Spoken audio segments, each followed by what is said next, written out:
Salut à vous, Shinigami de l'extrême. Alors, chapitre 800 truc là, ben non, ça c'est One Piece. Scan truc, attendez, c'est n'importe quoi ça, c'est comme présentation. Scan 653. Alors, on est encore dans The Theater Suicide machin. Le chapitre, je vais faire une review très rapide parce que finalement c'est un chapitre assez vide, hein. J'ai trouvé, là franchement One Piece a surclassé Bleach je trouve en termes de chapitre, en termes de contenu et en termes d'intérêt. Quand même quelques petits points intéressants. Donc premièrement, on a la continuation du flashback de l'enfance de Kyoraku et c'est très marrant parce que là on le voit enfin pour la première fois interagir avec son frère. Donc ça c'est intéressant, on voit que son frère finalement est un petit peu une relation un peu, comment dire, amicale mais familière et le grand frère à la fois familier et autoritaire, c'est assez amusant et on voit un petit peu justement la transition de ce personnage qui est un peu une prouesse de la part de Kubo d'ailleurs de nous faire comprendre ça parce que c'est quand même un personnage qu'on connaissait pas il y a 2 chapitres quoi. Mais là voilà, on arrive un peu à se laisser porter dans cette famille entre guillemets, cette famille un peu recomposée. Donc voilà, ça c'est pas mal. Deuxième chose aussi, on voit un petit peu finalement pourquoi la symbolique des deux épingles à cheveux. La première en fait a été donnée, enfin c'est Machin qui a offert, on va appeler le frère, enfin le Broraku qui offre à la femme en rose en signe de, je sais pas, parce que c'est son épouse du coup, il lui offre en cadeau des épingles. Et en fait, elle décide de lui en laisser une par symbole pour ne pas, en fait, pour se sentir tout le temps ensemble et avoir quelque chose qui les relie à tout moment. Et c'est là justement que Kyoraku a cette espèce de gueule à la Ishin presque, qui est extrêmement marrante quoi, parce qu'il se fout d'eux quoi. Enfin c'est toujours des comme ça. Je veux dire, quand vous étiez jeune et que vous voyez votre grande soeur, votre grand frère qui était un petit peu en train de faire de compter fleurette à sa bien-aimée ou à son copain et je veux dire nous quand on était petits on trouvait toujours ça ridicule, voilà on comprenait pas et on trouvait que c'était un peu ridicule de les voir dans cette situation là et j'adore le coup de tête qu'il lui fout. Donc voilà. Et on comprend en fait tout l'espèce de triangle qu'il y a, le triangle relationnel qu'il y a entre les deux. En fait, la femme a réussi à apaiser les relations entre ses deux frères. Et du coup, on comprend pourquoi, on comprend davantage en fait la souffrance de Kyoraku et ce qu'il y a de lourd derrière ces deux épingles en fait. Donc, ensuite, on retrouve en fait Nanao contre Machin, Linebaro. Et elle n'arrive pas, et en fait il faut comprendre un petit peu là où on se situe, parce que Kubo a fait une espèce de choses un petit peu curieuses au niveau de ce qu'il raconte, de la manière dont il a disposé le chapitre. En fait, le dernier chapitre, on avait laissé Kyoraku et Nanao ensemble, en fait Kyoraku soutenant Nanao face à Linebaro, et Linebaro s'apprêtait à lancer sa grande attaque qu'on voit dans ce chapitre. Mais là en fait on rembobine un tout petit peu, on revient juste au moment où Baro repousse Machine après avoir subi la première attaque de Shinken. Et on est dans la tête de Nanao. Et je trouve que c'est vraiment intéressant parce qu'on a enfin une espèce de... On va un peu plus... elle est un peu plus développée grâce à cette introspection dans ce chapitre. On voit que finalement le combat au sabre, comme c'est quelque chose qu'elle connaît absolument pas, elle est prise d'une angoisse, elle ne supporte pas en fait d'être blessée ou par exemple d'avoir à manier une lame, d'être constamment dans le danger du corps à corps. Donc c'est quelque chose voilà, qui est intéressant parce que on voit que Nanao est à la fois mitigée, prise entre des sentiments de peur et des sentiments finalement de remords, de toujours à être protégée, à devoir être protégée, à être la plus faible des lieutenants. Et finalement, c'est un peu compréhensible parce que Nanao n'a pas été lieutenant par choix ou par volonté ou par mérite. Elle a été lieutenant tout simplement parce que Kyoraku voulait la protéger et voulait l'avoir au plus près de soi. Sinon, elle aurait été bien évidemment beaucoup plus adaptée à une pratique à une place un poste dans le corps des nécromanciens, enfin des magiciens quoi si vous voulez, des mecs qui utilisent le Kido. Alors à ce moment-là donc on comprend qu'elle ne maîtrise pas très bien le Shinken et c'est une évidence parce que de toute manière ça reste une épée, ça reste quelque chose qui se manie comme une épée et du coup elle foire quoi. Nanao elle est un petit peu voilà désembarrée, mais tout à coup Shunsui apparaît comme ça. Oh j'ai oublié mon chapeau. Non mais oh, je suis dingue ou quoi? J'ai mis mon chapeau. Donc, Kyoraku réapparaît comme ça derrière elle. Et d'ailleurs, ça fait un peu flipper cette image. Vous avez pas eu un peu peur? Enfin, je sais pas, Kyoraku d'ailleurs qui est monstrueux derrière. Enfin, franchement, il est vachement large, quoi, je trouve. Et on voit d'ailleurs la blessure qui est vraiment super nette. Enfin, Kyoraku, j'espère qu'il va se faire soigner, mais s'il ne se fait pas soigner, franchement, ça reste assez classe. Franchement, les gros trous partout. Enfin, peu importe. Donc Nanao se remémore tous ces moments où elle a été protégée par Kyoraku, y compris ce moment très ancien où on la voyait face à Yamamoto. Elle n'avait pas pu supporter cette pression spirituelle et Kyoraku l'avait transportée grâce au Shumpo dans un endroit sûr. Enfin, donc nous nous retrouvons face à Lily Barrow, que je trouve vraiment très cool pour le coup là, avec son immense attaque de la trompette divine. J'ai trouvé que c'était génial. Ces espèces d'attaques, on croyait tous que ça allait être une boule de feu, mais en fait pas du tout, c'est une grosse trompette, et en fait il fait comme ça, il ramène sa main devant sa bouche, et en fait c'est comme s'il soufflait dans une trompette. Et je trouve que si c'est jamais, enfin si c'est animé un jour dans un potentiel animé de Bleach, il faudrait qu'on ait un son de trompette absolument énorme, vous voyez, et que ce soit une énorme vague de puissance, de choc ou je ne sais quoi. Et voilà, avec un gros son de trompette bien dramatique, ce serait vraiment génial.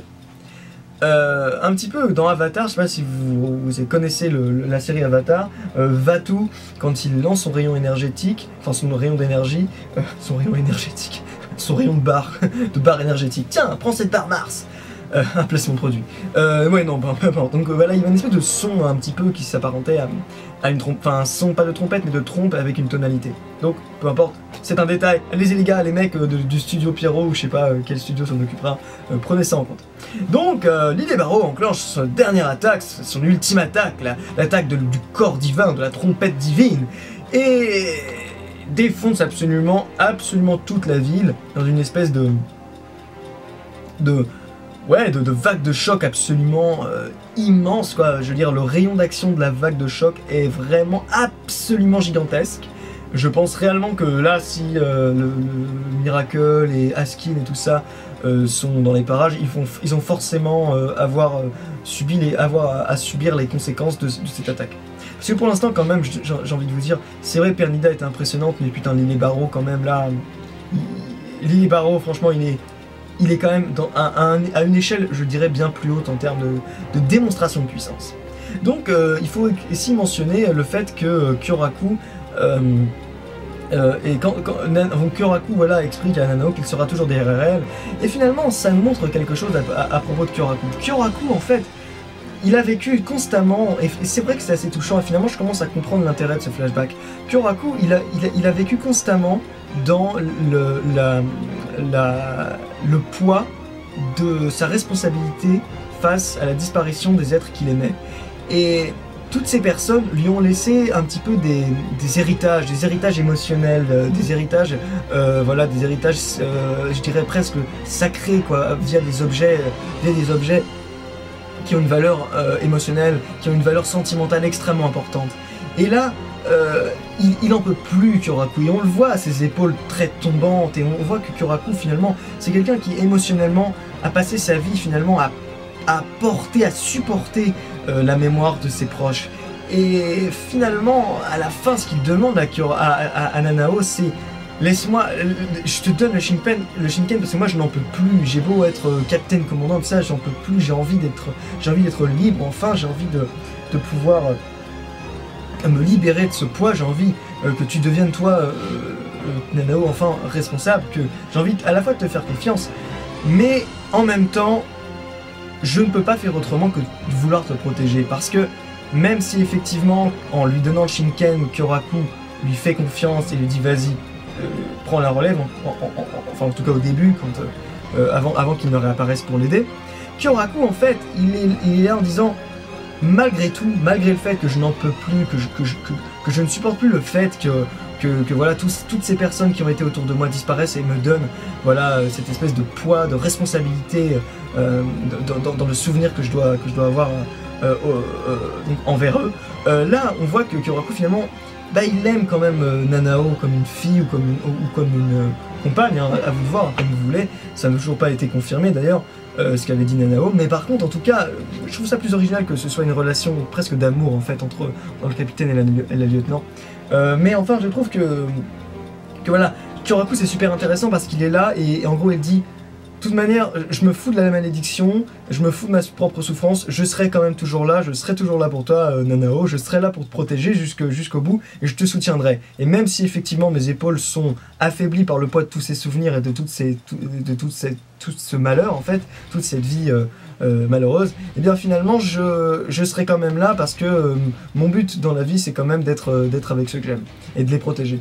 Et on voit, je trouve que Kubo dessine magnifiquement les têtes de Nanao et que le regard de Nanao à la page 12 est vraiment excellent. On voit qu'elle reprend détermination, que comme elle a son capitaine derrière elle, là ça y est, elle peut enfin déclencher la contre-attaque. Et en fait on voit que pour la contre-attaque, en fait qui coupe Barreau comme ça d'un seul coup et qui commence un peu à le mettre en pièces, et bien en fait elle a tout simplement mis a pris sa batte de cricket là et elle l'a tournée comme ça de manière à vraiment réfléchir le coup comme une sorte, comme si c'était en fait comme si c'était en fait pour réfléchir comme un miroir en fait en utilisant les 4 diamants du côté droit de Shinken. Donc voilà un petit peu comment elle a réussi à vaincre Barreau, mais les amis,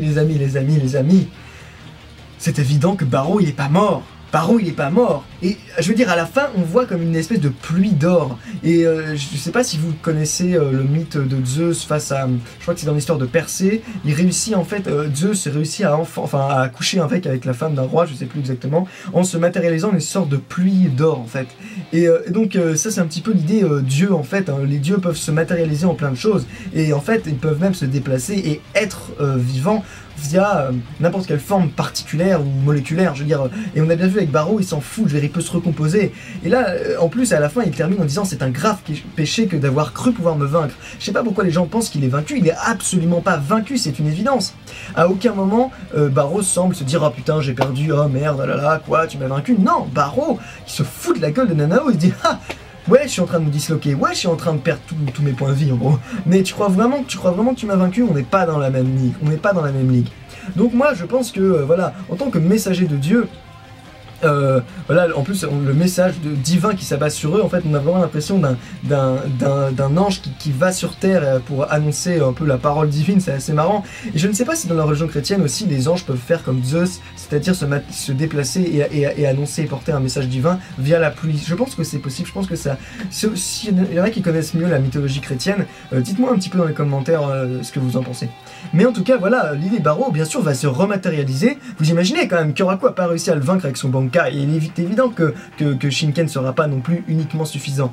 Kyoraku va, à mon avis, et j'espère encore ce fameux 5e acte, Kyoraku va nous sortir un 5e acte et va réussir à mon avis à donner le coup de grâce à Nanao. Peut-être que Nanao va refaire quelque chose avec le Shinken, il est probable aussi que ce soit un petit peu les deux qui travaillent ensemble, mais j'ai vraiment envie que Kyoraku finisse l'île Barreau. Et j'ai envie que l'île Barreau voilà, se montre encore plus combatif, et moi franchement, j'ai pas du tout de mal à imaginer que le combat dure encore un tout petit peu, parce que là on est face au capitaine commandant, et à mon avis, penser que Lily Barreau est l'un des plus puissants ne serait pas une mauvaise idée en fait. Je pense que même si effectivement il intervient en 2e position, il est possible qu'à ce niveau-là, on atteigne des niveaux absolument énormes en termes de puissance. Donc voilà les amis, c'était ma review sur le chapitre 653, dites-moi ce que vous en avez pensé, mettez un j'aime, un like, tout ce que vous voulez, abonnez-vous, et je vous dis à la prochaine.